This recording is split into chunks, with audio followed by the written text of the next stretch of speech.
नमस्कार मित्रों, स्वागत है आपका हमारे YouTube चैनल जीएस मस्ती विद विनय सर के साथ। आइए जुड़ते हैं कुछ महत्वपूर्ण प्रश्नों के साथ जो UP triple SC Uttar Pradesh लोक सेवा आयोग जैसे एग्ज़ाम में पूछे गए हैं। और ज़्यादा से ज़्यादा क्वेश्चन आपको यूपी ट्रिपल एससी के ही मिलेंगे। जैसे ग्राम विकास अधिकारी हो गया, राजस्व मंडी परिषद हो गया, कनिष्ठ सहायक हो गया, जूनियर इंजीनियर तकनीकी हो गया, वन रक्षक हो गया, लोअर तृतीय हो गया। तो इस प्रकार से क्वेश्चन आपको इसमें मिलेंगे। सारे के संग्रह हैं, पूरा कोशिश किया हूँ आपके सामने लाया जाए और आप देखें कैसे क्वेश्चन उनमें पूछता है। तो आइए देखते हैं क्वेश्चन और उसके आंसर को। ये आपको एक दिख रहा होगा, मैं कल बताया था महाबोधि मंदिर समूह के बारे में। यहाँ पे मैंने प्रश्न भी किया था, गौतम बुद्ध ने दुनिया के लिए बौद्ध धर्म के अपने एक दिव्य ज्ञान का प्रचार किया था। कहाँ पे? महाबोधि मंदिर समूह। ज्ञान प्राप्त करने के बाद गौतम बुद्ध को किस रूप में जाना जाने लगा है? तो ज्ञान प्राप्त करने के बाद कहते नहीं गौतम बुद्ध क्या कहलाने लगे थे? उन्हें बुद्ध कहा जाने लगे था। गौतम को बुद्ध कहा जाने लगा था। गौतम जी को क्या कहा जाने लगा था? उन्हें बुद्ध कहा जाने लगा था। उसके पहले उन्हें गौतम कहा जाता था। बोध गया एक महत्वपूर्ण बौद्ध तीर्थ केंद्र क्यों है? जो बोध गया है बिहार में, आपको पता होगा, वो बौद्ध तीर्थ क्यों है? क्योंकि ऑप्शन में आपको मिलेगा क्योंकि गौतम बुद्ध यहाँ पैदा हुए थे, क्योंकि गौतम बुद्ध ने यहाँ ज्ञान प्राप्त किया था, क्योंकि गौतम बुद्ध ने ज्ञान प्राप्त करने के बाद यहाँ अपना पहला उपदेश दिया था। तो ये तो गलत हो जाएगा, पहला उपदेश तो दिया था नहीं।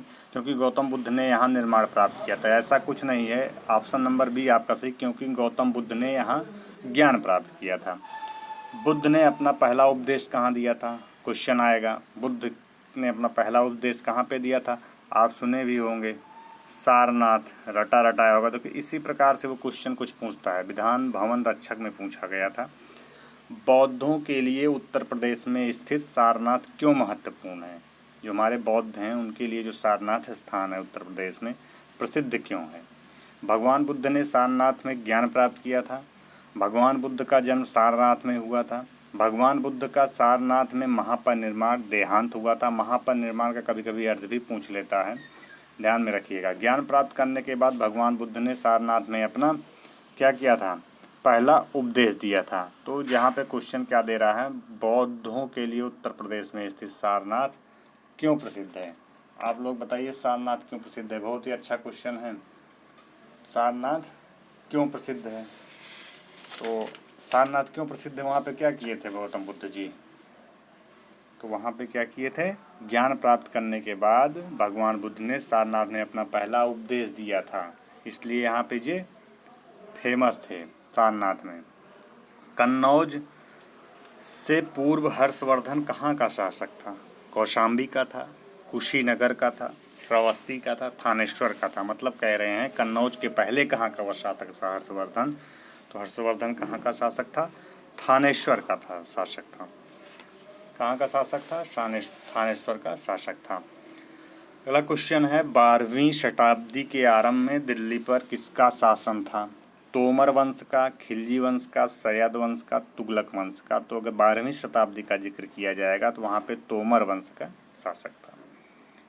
जयचंद ने विश्वासघात के कारण पृथ्वीराज चौहान की पराजय हुई। कालांतर में जयचंद कहाँ से और क्या कहते हैं कब मारा गया? जयचंद कहाँ और कब मारा गया? तो चंदावर में 1194 ईस्वी में जयचंद मारा गया था।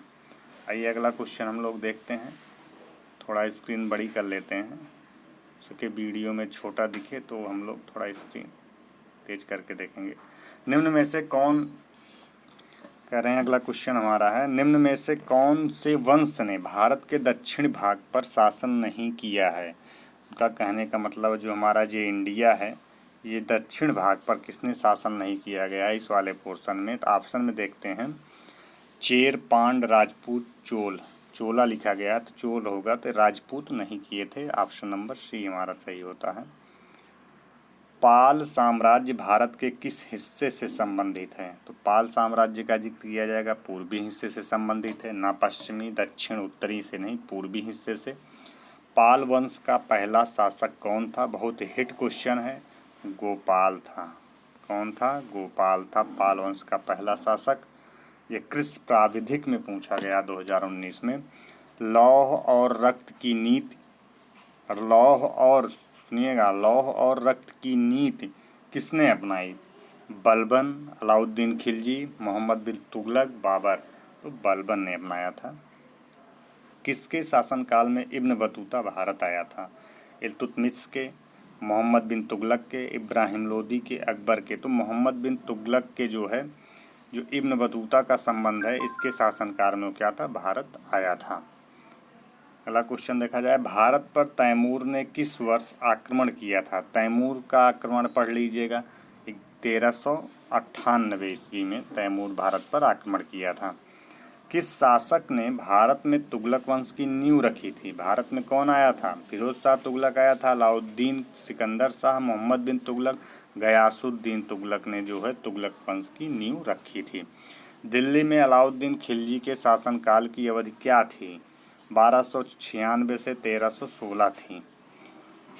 खिज्र खान निम्न में से किस राजवंश से संबंधित है? खिज्र खान का जिक्र किया जाता है तो सैयद वंश से संबंधित था खिज्र खान। अगला क्वेश्चन देखा जाए, 75 पे हम लोग चलते हैं। अमीर खुसरो जिन्हें कव्वाली का पिता एवं भारत का तोता भी कहा जाता है, क्वेश्चन पूछ सकता है भारत का तोताए हिंद किसे कहा जाता है, भारत का तोता किसे कहा जाता है, कव्वाली का पिता किसे कहा जाता है? तो किसे कहा जाता है? अमीर खुसरो को। एक कुछ 2-3 क्वेश्चन यहीं से मिल गए और बने बनाए इसे क्वेश्चन पूछे गए डायरेक्ट, जैसे बता रहा हूँ। किसके दरबार में दरबारी कवि थे? क्वेश्चन ये भी बन जाएगा, किसके दरबार में थे? तो इल्तुतमिश के, रजिया सुल्तान के, बलबन के, अलाउद्दीन खिलजी। तो किसके थे? अलाउद्दीन खिलजी के दरबार में दरबारी कवि थे अमीर खुसरो। बहुत ही फेमस पर्सनालिटी है ये हिस्ट्री में। भारत में सिकंदर लोदी का शासनकाल कब से कब तक था? 1489 से 1517 ईस्वी तक। अलाउद्दीन खिलजी द्वारा बनाया गया प्रसिद्ध अलाई दरवाज़ा, देखिएगा अलाई दरवाज़ा का जिक्र कर रहे हैं। अलाउद्दीन अगर पूछे अलाई दरवाज़ा किसके द्वारा, आ से अलाई, आ से अलाउद्दीन खिलजी, ये क्लियर हो गया। अब अलाई दरवाज़ा का बात कर रहा है, कहाँ पे स्थित है? तो नई दिल्ली में स्थित है। ठीक, अगर अलाई सब ज़्यादा है, आज से अलाउद्दीन खिलजी लगाइए। किसने बनाया? अलाउद्दीन खिलजी। कहाँ पे? दिल्ली। अलाई ला में ला भी है और दिल्ली में भी ला है। तो इस प्रकार से कुछ अपना दिमाग में बैठाए रहिए। दिल्ली में कुतुब मीनार दुनिया का सबसे ऊंचा ईंट का बना मीनार है। ठीक, इनमें से कौन से राजा ने इसके निर्माण में योगदान नहीं दिया था? फिरोज शाह तुगलक, कुतुबुद्दीन ऐबक, अलाउद्दीन खिलजी, इल्तुतमिश। फिरोज शाह तुगलक चाहे हो जाए, चाहे कुतुबुद्दीन ऐबक हो जाए, चाहे इल्तुतमिश हो जाए, ये तीनों ने योगदान दिया था, लेकिन केवल अलाउद्दीन खिलजी एक ऐसा थे जिन्होंने इसमें कोई योगदान नहीं दिया था। अगर पूछ ले मीनार कहाँ पे, कुतुब मीनार कहाँ स्थित है? तो दिल्ली में स्थित है। तारीख ए फिरोज शाही के लेखक कौन है? जियाउद्दीन बर्नी तारीख ए फिरोज शाही का जिक्र कर रहे हैं। Hasan Nizami, Isami, Ibn Battuta. तो जियाउद्दीन बर्नी जो है तारीख ए फिरोज शाही के लेखक हैं। निम्न में से कौन दिल्ली सल्तनत के इतिहास का लेखक नहीं था? अब दिल्ली सल्तनत के इतिहास के लेखक का जिक्र कर रहे हैं, लेखकों के बारे में पूछ रहा है एग्जाम। अब्बास खां शेरवानी, अमीर खुसरो, जियाउद्दीन बर्नी, मिनहज उस सिराज। तो अब्बास खां शेरवानी लेखक नहीं थे। किस मुगल बादशाह ने इलाहाबाद को अपनी राजधानी बनाया? अकबर, शाह आलम। ए और बी, मतलब अकबर और शाह आलम दोनों, इनमें से कोई नहीं, तो शाह आलम ने बनाया था। प्रारंभ में अकबर का संरक्षक कौन था? तो स्टार्टिंग में अकबर का संरक्षक बैरम खान जी थे। हुमायूं की दुर्घटना के आकस्मिक मृत्यु के उपरांत उनके बेटे अकबर को कहाँ मुगल सिंहासन पर बैठाया गया? कहाँ पे बैठाया गया था? ऑप्शन देखते हैं हम लोग। लाहौर में, सरहिंद में, काला नौर में, काबुल में। तो काला नौर में। निम्न में से किन सम्राटों के शासनकाल में भारत का पहला मुद्रा मतलब रुपया मुद्रित हुआ था? कहाँ? अकबर के, हुमायूं के, शेरशाह सूरी के, समुद्रगुप्त के। शेरशाह सूरी के शासनकाल में भारत का पहला मुद्रा, बहुत अच्छा क्वेश्चन है, रुपया मुद्रित हुआ था शेरशाह सूरी। अगला क्वेश्चन देखते हैं। थॉमस रो मुगल सम्राट जहांगीर के किस किले में मिला था? आगरा के, इलाहाबाद के, झांसी के, अजमेर के। तो कहाँ पे मिला था? अजमेर के किले में। चकबंदी लेखपाल 15 में क्वेश्चन पूछा गया था। इनमें से किसने भूमि मापांकन की व्यवस्था प्रारंभ की थी? तो शेर शाह था जो भूमि मापांकन की व्यवस्था प्रारंभ की थी। इनमें से किसने अकबर की धार्मिक नीति की आलोचना की थी? फैजी थे कि अबुल फजल थे, बदायूनी थे? इनमें से कौन? बदायूनी जो थे वो अकबर की धार्मिक नीति की क्या की थी? आलोचना किए थे, बदायूनी। इनमें से कौन सा मुगल सम्राट अनपढ़ था? अकबर, शाहजहां, औरंगजेब, बहादुर शाह जफर। तो अकबर क्या था? अनपढ़ था। चकबंदी लेखपाल में पूछा गया था। मुगल काल में पुलिस बल के मुखिया को क्या कहा जाता है? मुगल काल में पुलिस बल के मुखिया को दरोगा कहा जाएगा, फौजदार कहा जाएगा, सूबेदार कहा जाएगा, कोतवाल कहा जाएगा। तो क्या कहा जाता है? कोतवाल कहा जाता है। निम्न में से किस मुगल शासक ने अंतोगत्वा मेवाड़ के शासक महाराणा प्रताप सिंह के पुत्र राणा अमर सिंह से एक समझौता किया था? शाहजहां, अकबर, जहांगीर? किसी भी मुगल शासक ने ऐसा नहीं किया था। तो जहांगीर थे। अगला क्वेश्चन देखते हैं। जलालुद्दीन मोहम्मद किस नाम से प्रसिद्ध है? जलालुद्दीन मोहम्मद का जिक्र कर रहे हैं तो किसे कहा जाता है? बाबर को कि अकबर को, शाहजहां को, औरंगजेब को? किसे कहा जाता है? अकबर को जलालुद्दीन मोहम्मद के नाम से भी जाना जाता है। ये प्रसिद्ध है। कौन? अकबर। अगला क्वेश्चन देखा जाए। लोग 92 पे चलते हैं। ताजमहल के सुलेखक, सुलेखक का मतलब होता है कैलीग्राफर, ने 1648 ईस्वी में इसकी रचना की और पूरा किया। किसने किया? अमानत खान सिराजी ने। अगला क्वेश्चन देखा जाए। अकबर द्वारा बनवाया गया प्रसिद्ध ऐतिहासिक स्मारक बुलंद दरवाज़ा उत्तर प्रदेश के किस जिले में स्थित है? तो आगरा में। बहुत ही फेमस है अगर पूछा जाए। बुलंद दरवाज़ा किसने बनवाया था? तो अकबर ने बनवाया था। कहाँ पे है? आगरा में है। किस प्रदेश में है? उत्तर प्रदेश में है।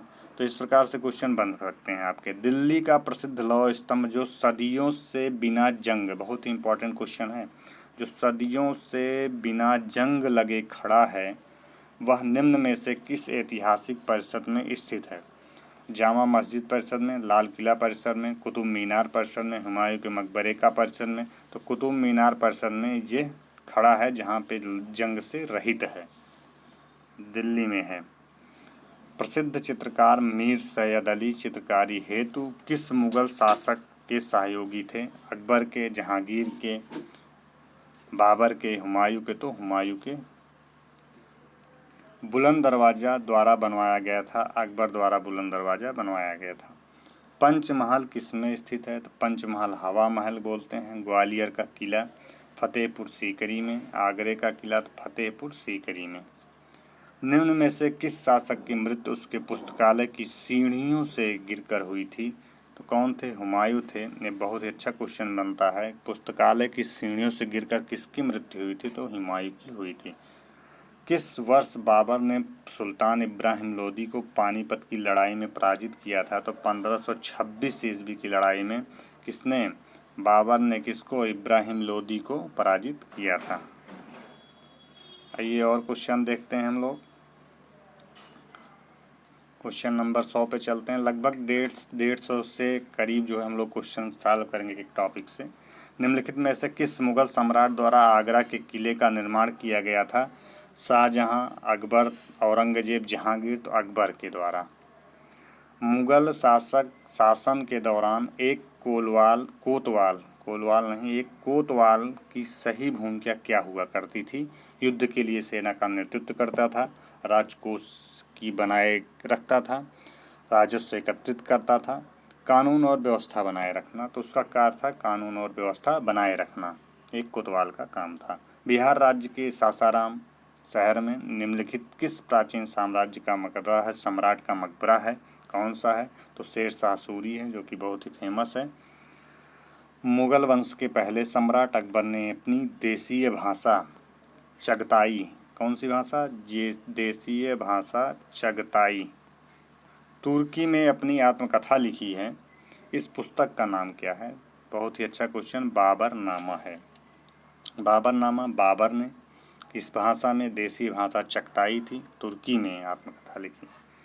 भारत में जहांगीर का शासनकाल क्या था? 1605 से 1627 ईस्वी जहांगीर का काल था। वह कौन सा स्थान है जहां अंतिम मुगल सम्राट बहादुर शाह जफर की मृत्यु हुई थी? तो बहादुर शाह जफर कहाँ मरा था? रंगून में, ना कि ग्वालियर, आगरा, दिल्ली, रंगून में। पहला कठपुतली सम्राट कौन था? कठपुतली सम्राट का जिक्र किया जा रहा है। जहांदार शाह को कठपुतली सम्राट कहा जाता है। बहुत ही अच्छा क्वेश्चन। विश्व प्रसिद्ध मोर सिंहासन का निर्माण, विश्व प्रसिद्ध मोर सिंहासन का जिक्र किया जा रहा है। निर्माण और उसकी लाल किले में स्थापना निम्न में से किस मुगल शासक ने की थी? तो मोर सिंहासन का जिक्र होता और कहाँ पे लाल किले का जिक्र होगा? तो शाहजहां ने की था। कौन था? शाहजहां। मित्रों, यह कुछ महत्वपूर्ण प्रश्न थे। यदि यह वीडियो आपको अच्छा लगा हो तो इसे शेयर और सब्सक्राइब करिए, अपने कमेंट भी लिखिए, अपने सुझाव भी दीजिए। हम मिलते हैं अपना दूसरे वाले वीडियो में। तब तक के लिए धन्यवाद मित्रों।